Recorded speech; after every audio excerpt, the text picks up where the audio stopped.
En el caso se presentan tres modelos de árbol, un cono invertido, un cono y un elipsoide, y a partir de estas imágenes podemos calcular los valores que vemos aquí en la pantalla. Entonces, teniendo todos estos valores, podemos calcular el factor de altura, que se calcula con la altura del árbol y la altura del follaje, y el factor de radio, que se calcula con el radio del follaje y el radio del tronco. El volumen del árbol considera el volumen del tronco, que se calcula con el volumen de un cilindro, y el volumen del follaje con el volumen de un cono o de una elipsoide, dependiendo del caso.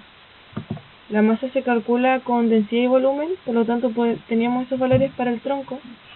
En el caso del follaje, lo que le faltaba era la densidad, la cual se estimó considerando que el pino era el más denso, es decir, el que tiene forma de cono, y el menos denso era el cono invertido. Y sumando esos dos términos podemos tener la masa total del árbol.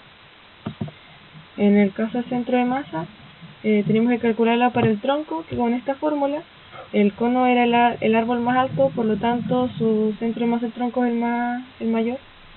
Y el centro de masa de follaje se calcula con esta fórmula, que depende del factor de forma del árbol, que son estos valores, dependiendo del modelo. En este caso, el que tiene el mayor valor es el cono invertido. Teniendo estos valores podemos calcular el factor del centro de masa, y teniendo este último, el centro de masa del árbol. Vemos que el mayor es para el cono, y eso se explica porque era el árbol más alto.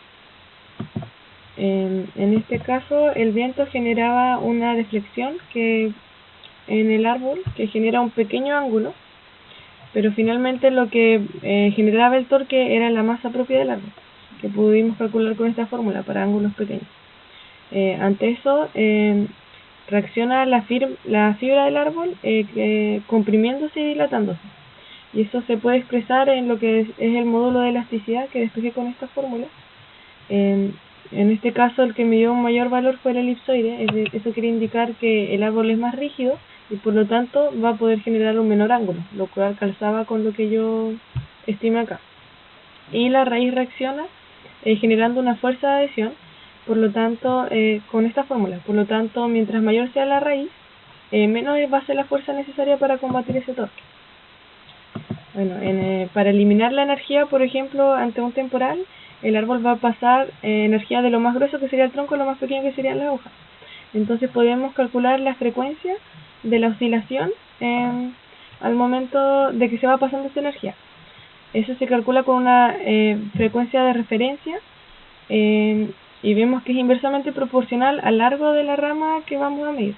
Por lo tanto, aquí teníamos la rama más larga, que tiene una frecuencia mucho menor a la rama más corta.